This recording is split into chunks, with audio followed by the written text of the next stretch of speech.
irraati. Lammaffaa abbaa maleedha. Kan inni ittiin dhalate immoo jecha ta'e jedhuun dhalate. Jecha ta'e jedhuun dhalate. Yohaannis 1:4 kan jiru jecha ta'e jedhuun dhalate malee Yesuus Kiristoos jechi sun ofii isaatii nama hin taane kun beekamaadha. Lakki namni jedhu seenee naan dubbachuu danda'a. Tokko Quraana keessattis jecha ta'e jedhuun dhalate boqonnaa 4 lakkoofsa 147 irratti. Sigalee soo Iisaa alayhi salaam jecha ta'e jedhu erga dhalateeti akkamittiin macaafni qulqulluu Iisaan ilma Waaqayyooti jedhame ani takka Yesuus Kiristoos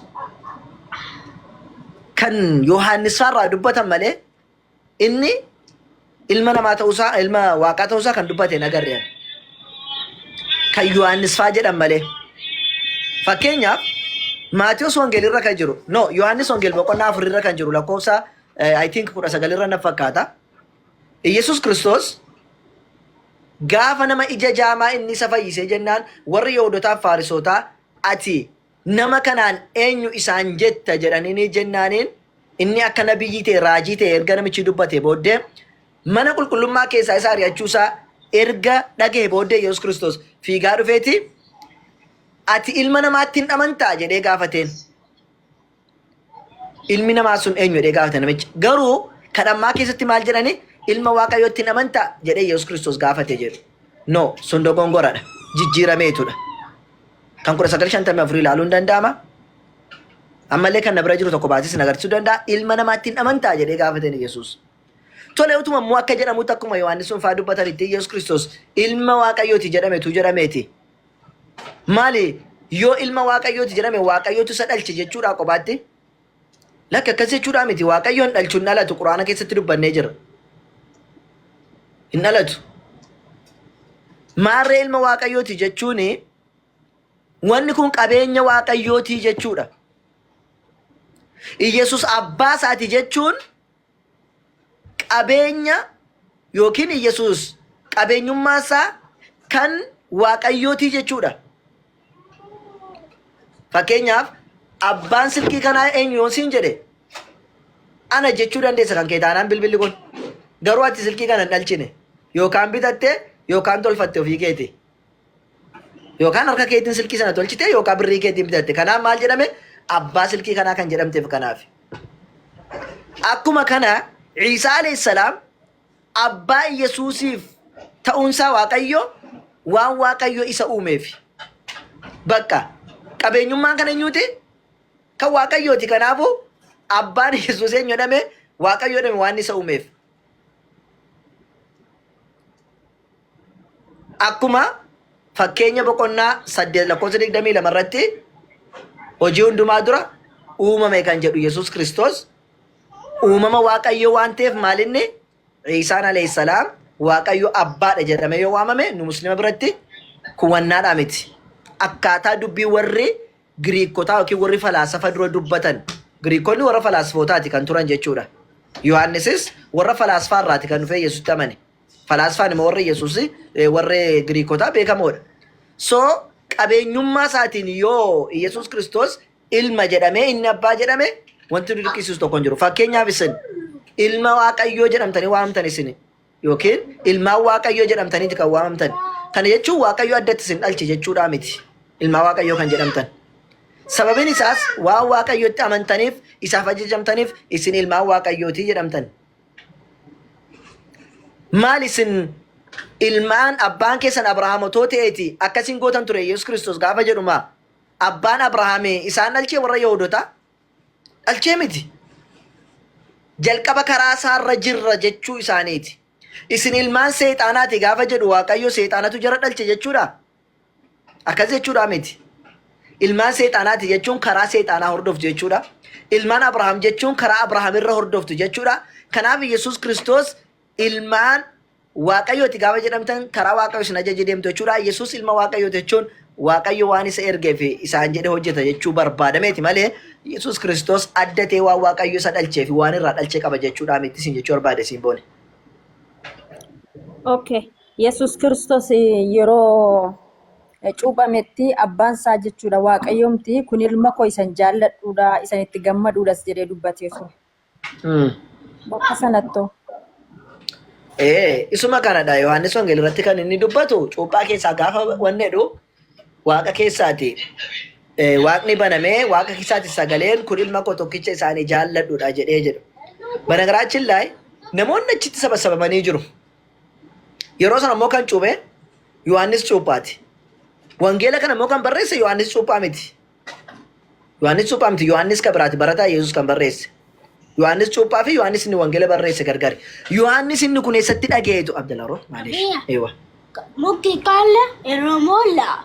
Kaala Oromooti diif ebba kaala. Khalas okay Allah bizi Allah. Bata. So kan jecha kana dhagee Yohaannisidha. Kan cuuphaa ture yeroo sanitti maxmiqoo Yohaannisidha. Yohaannis inni kun eessatti dhageetu wanna san. Namni ragaa qabu jiraate nutti hime. Yohaannis maxmiqootu teema Mariam yala ruhi mama.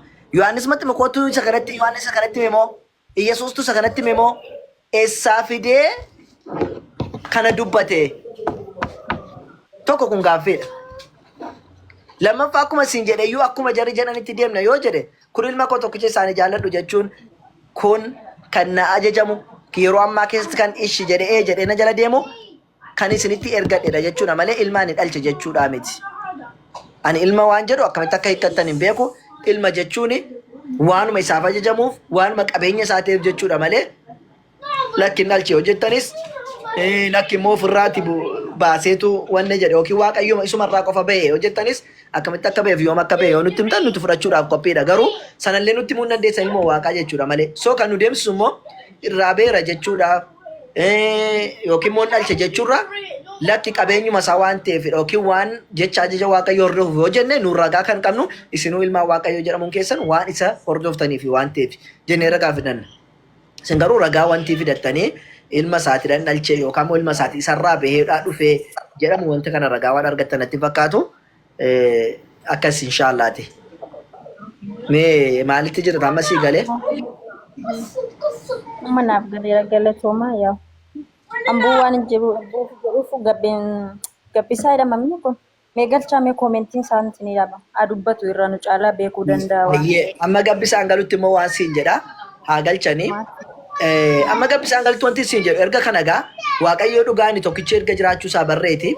Yesuus Kiristoos nama ta'uusaaf ergamaa ta'uusaa akkasuma immoo raajiin hojjetu fedha waaqayyooti erga hojjechuusaa bareeti dirqama immoo waa xiqqoo ishii immoo sii kennuu qabna. Wanni sii kennuun maalinni namni waanuma qabu namaa kenna jedhani. Wanti nuun qabnu Nabi Muhammadin sallallahu alaihi wasallam nabiyyi ummanni kun yookiin amma jiru kun addunyaan qabdu keessaatii isaan tokko. Kan jara booddee nabiyyiin biraadhaan argamne. Rabbiin Quraana keessatti boqonnaa 33 lakkoofsa 40 irratti nabiyyii dhumaa kan ta'e Nabi Muhammadin ta'uusaadhaa dubbata.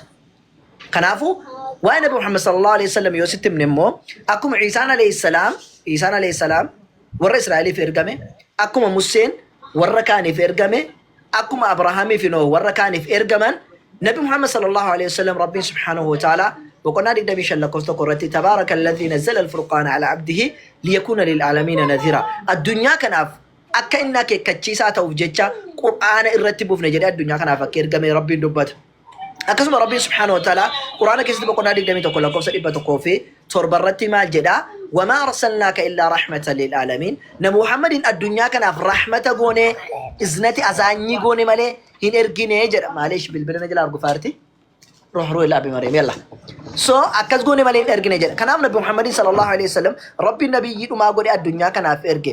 Nabiyyiin ergaman kun Nabi Muhammad sallallahu alaihi wasallam kan Makkaa keessatti dhalatan waggaa 13 Makkaa keessa jiraatan ergamanii booddee wamma waggaa 40tti Makkaa kan turan 40 booddee waggaa 13 immoo achuma Makkaa keessa kan turanii fi waggaa 13 ergamanii Makkaa keessa turanii gara Madiinaa keessatti warri Qureeshotaa reebanii akkatti Rabbiin gabbaran akkatti sagadan akkatti jiraatan dhorkanii jennaan dullaa fi arraba isaanii fi siqaa isaanii jalaati godaananii kan deeman Nabi Muhammad gaafa namni harkatti fudhatu gaafa namni ajjeesuuf deemu namni gaafa arrabsu kan yoo danda'an gaariitti deebsan yoo dadhaban immoo kan dhiisanii jalaa karaa gadhiisan nabiyyi akkasii qabna nabiyyi rahmataaf namoonni karaa jal'atanirraati dhugaatti akka dhufan jechuudha. Nabi Muhammad sallallahu alaihi wasallam ilmi namaa hundumtuu akka abiddan galleef abiddarraa akeekachiisaa turan akka namni hundumtuu jannata galu gochaadhaa turan jechuudha. Nabiyyi akkas addunyaa kanaaf ergame. Nabi Muhammad sallallahu alaihi wasallam otoo anaaf siin argin obboloota kun yaade jedhanii anaaf siif bo'ani jennaan warri sahaabonni isaanii yookaan immoo barattoonni isaanii nuti obboleessa kee miti jennaaniin lakki obboleessi kiyya osonan argii warra natti amananidha obboloonni koo. Isinimmaa hiriyoota kooti jedhan Nabi Muhammad salawaatu rabbii wasalaamu alayhi. Kanaafu nabiyyi otoo sin argiin siif boo'e. Nabiyyi otoo sin argiin akka ati amantuu fi akka ati jireenya argattuuf siif bololi'e. Nabiyyi akkasii Rabbiin subhaanahu wa ta'ala addunyaa kanaaf erge anaaf siif erge nabiyyi kana akka ati asumaanuu waa'ee isaanii qorattee waa'ee isaanii gaafattee nabiyyummaa isaanii fudhattu si'eera. Galatoomi isin jedha waan dhaggeeffatteef Nabi Muhammad sallallahu alaihi wasallam malee karaan ittiin dhugaatti deemanii fi Rabbi beekan hin jiru. Sababiin isaas warri Israa'elootaa karaa ittiin jarri gara waaqaatti deeman karaa Musee takkaa'umoo karaa Iyesuusiin ture. Iyesuus Kiristoos karaa kooti malee gara abbaatti kan deemu hin jiru kan inni barsiise warra Israa'elootaa yeroo sanitti karaa Iyesuus Kiristoos itti barsiisaa ture irraati yoo bahan Waaqayyoo waliin argan ture jechuudha. Museellee akkasuma yoo karaa Museen barsiisaa ture irraati kaatan Waaqayyoo wal arguu hin danda'an ture jechuudha. Garuu Nabi Muhammad sallallahu alaihi wasallam waan jarri jedhanii fi waan jarri barsiisan namni jala hin deemne Rabbii wal arguu hin danda'u addunyaa kanaan ergaman waan ta'eef. Kanaaf Rabbiin subhaanahu wa ta'ala Qur'aana isaa keessatti maal jedha boqonnaa 60ffaa keessatti لقد كان لكم في رسول الله أسوة حسنة لمن كان يرجو الله واليوم الآخر. ربي سبحانه وتعالى نبي محمد صلى الله عليه وسلم ذا good مودرني يوكامو فكينيا غاري سنيف تيجرا نمني قويا كاما في ربي التمنو إسا قبتي يوكين كراي ساني رهادي موجد كان عفواتي ربي في قويا كاما قويا فردي سنة دفتي هجي غاري أما زنمو بربادي نبي محمد صلى الله عليه وسلم اتأمنتي akka jannatti argattuuf asumaanuu sitti muudha barbaada inshaallahu ta'ala waa'ee isaanii sirriitti qoradhu siin jedha namni biraa yoo jiraate gaafachuu danda'a yoo waan amma dubbadhe irratti gaaffii qabaatte illee dursee carraasiif kenna waan Nabi Muhammad irratti gaaffii qabdaa Nabi Muhammad isin maal jettanii amantu jechuun isa namoonni fooldaaniin jedhan utuu hin taane isin maal jettanii amantu nuti wanti jennee amanu Nabi Muhammad sallallahu alaihi wasallam nama ilma namaarraa dhalate ergamaa kabajamaaf jaallatamaa kan addunyaa kanaaf ergamanii jenneeti kan nuti amanu. Akka ergamaatti itti amantu? Ergamaadha akkuma Yesuus Kiristoos ergamee dhufe jarris ergamanii dhufani. Waan addaa miti Nabi Muhammad sallallahu alaihi wasallam. Akka waaqaatti waan itti amanan natti fakkaata. Angaree shaada seenee jechuun jalataa hin dhaggeeffadha malee seenee gaaffiif deebii godhee. Kanaaf anis waa'ee Nabi Muhammad irraa akka xiqqoo dhageessu wanti sii dubbadheef kanaaf namoonni baay'ee kiristaanonni keessumattuu Nabi Muhammad gaafa jennu akka waaqaatti waan itti amannu barbaadu. Kanaaf waa'ee kee macaafa kee qofa sitti himnee cal jechuu osoo hin taane achi osoo hin deeme nama waaqessuu deema akka ati hin jenneefan Nabi Muhammad sallallahu alaihi wasallam nabiyyi fi nama qofa akka ta'an Quraana keessatti boqonnaa 18 keessatti ergamaa Rabbi sallallahu alaihi wasallam Rabbiin maal jedheeni قل إنما أنا بشر مثلكم يوحى إلي أنما إلهكم إله واحد فمن كان يرجو الله واليوم الآخر عبد الله روح جدي يا نبي محمد صلى الله عليه وسلم أني نما أكا كيسانيت نما أكا كيساني مالي وابراد آمت كامو كان رتب يكسب مو دغا دان كغبر مربي تو كچمالي هنجرو كان برا كان ربي يوكين الله امالي جرو دغا وسون تاني واقيو كجباتي جديتي اتمي jedhamanii Nabi Muhammad sallallahu alaihi wasallam nama ta'uu isaanii Rabbiin subhanahu wa ta'ala Quraana keessatti argaaggateef jechuudha. Nabi Muhammadis nama malee waa biraa miti. Namummaa isaanii nabiyyummaa isaanii yookiin ergamummaa isaanii irraa sadarkaa biraa kenninee fi waaqessuun waaqessinee illee hin beeknu jechuudha.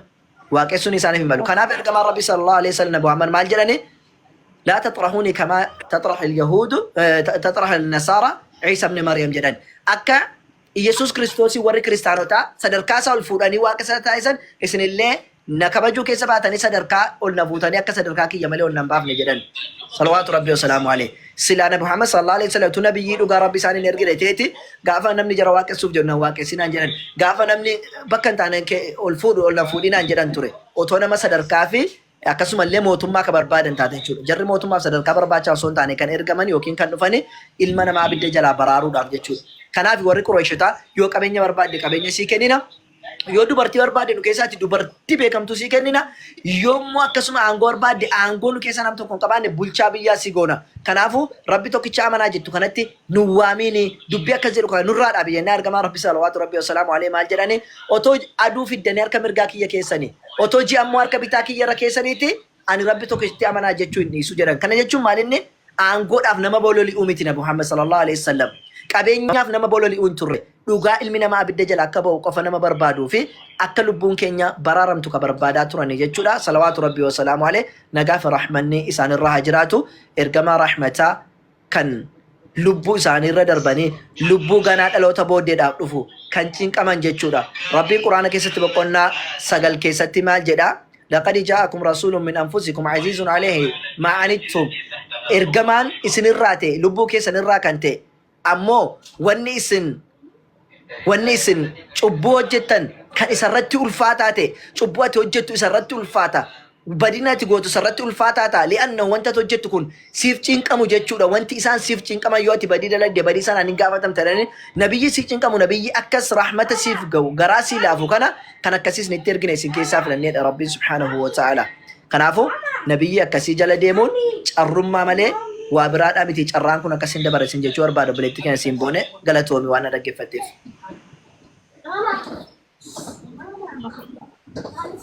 أكس غافي براكودا Nah, iya benar. Oke, halla jechuun